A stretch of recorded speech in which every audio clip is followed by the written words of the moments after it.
I'm born and raised on the Lower East Side. I live in public housing development named Baruch Houses. I went to elementary school with everybody.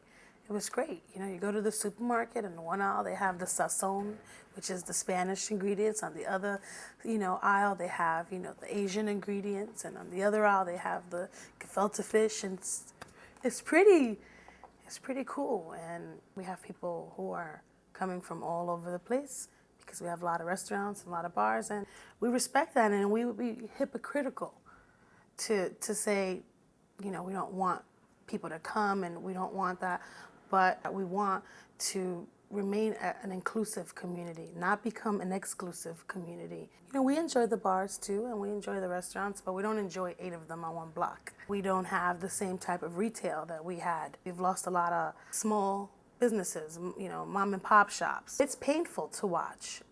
I learned about organizing about 12, 13 years ago.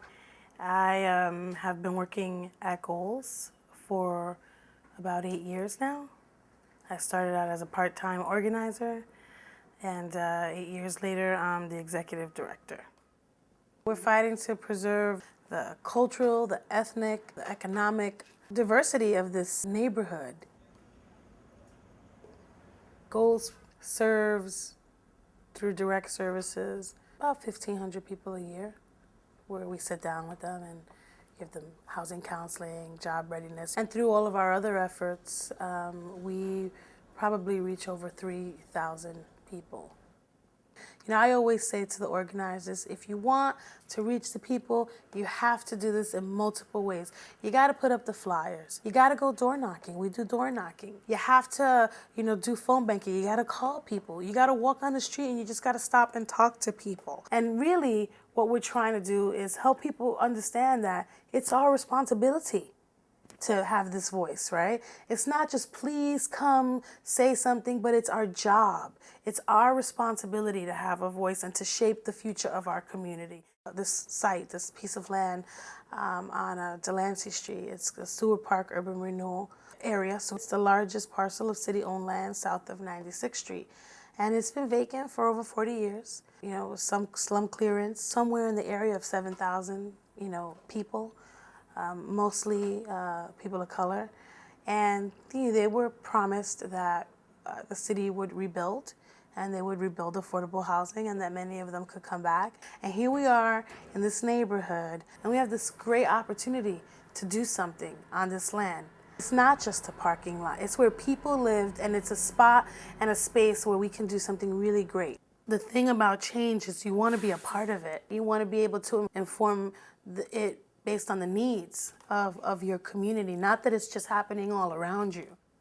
To be compared to somebody like Jane Jacobs, it's a huge honor. It's hard to kind of wrap your head around it. And this honor belongs to all of us, not just Damaris, but the Lisas and the Marquise and the Vickies and the Wasims and Angels. This is our honor. But it also belongs to the Lower East Side, to my community.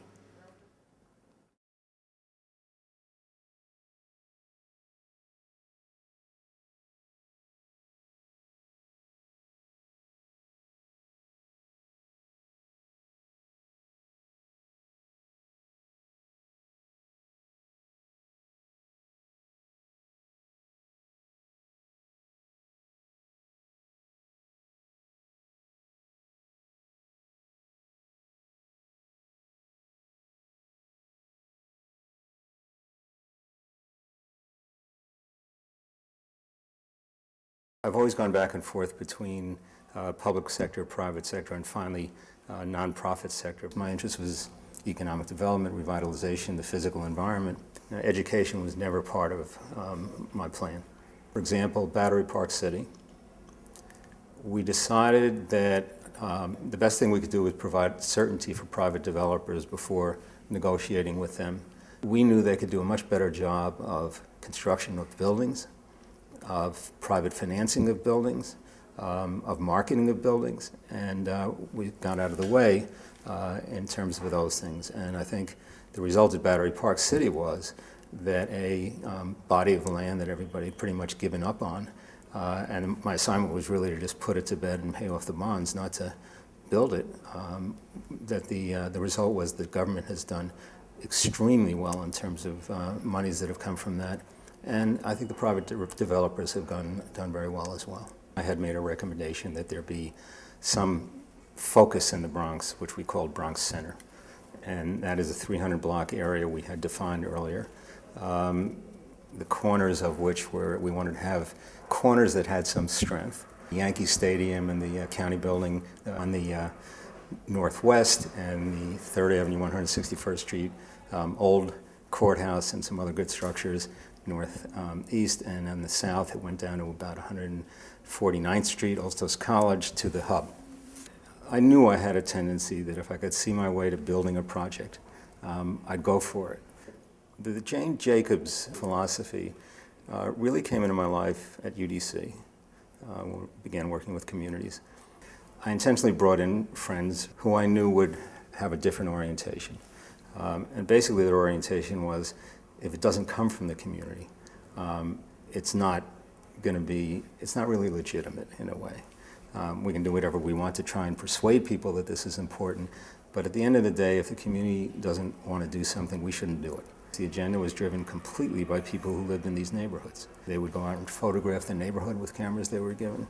They'd come back and say, I like these buildings and these buildings and these buildings. And they'd bring in their pictures, and there would be tracing paper on boards, and they'd draw on it. Came up with prototypes for housing that were very different from what was being done elsewhere, but very much like the Bronx used to be. Shorter buildings, stores on the first floor, et cetera. That's what they wanted. I began to notice something, and that was when I spoke to young people, teenagers, and I said, what do you think society owes you and what's government supposed to do for you? In their words, it always came out the same. I want to go to a school that's safe, that prepares me for a career that's interesting and where I can make money to support a family and have a good life. When I talk to adults, how do we economically revitalize this area? They couldn't get through a paragraph without saying education. And I started looking at other countries and the connection between career, education, et cetera. We identified major institutions in the 300-block area that we thought would make good partners for schools and themes for schools. Things that we think will excite kids about coming to school, but also have potential career paths, and are important enough in New York City so that we can find public sector partners, private sector partners, nonprofit and community-based partners, and higher education partners. We have 250 partners for our 22 schools, and that is really one of the strengths of this idea of having themed schools, and that is the connection and the partnership that to me is very much like the partnerships we created for large-scale development. The right partnership is one that capitalizes on the strengths of each sector. There are things that the public sector can do better. There are things that the private sector does much better. And when you can find the right combination and yet make sure that throughout the entire structure of the partnership, the public interest is paramount, it's an incredible piece of recognition. I didn't realize how important it was until I began to get congratulations from people who were ecstatic about me getting it, from all walks of life. And then I realized this is really a very big honor. I have great regard for the Rockefeller Foundation, always have. So it's a real thrill.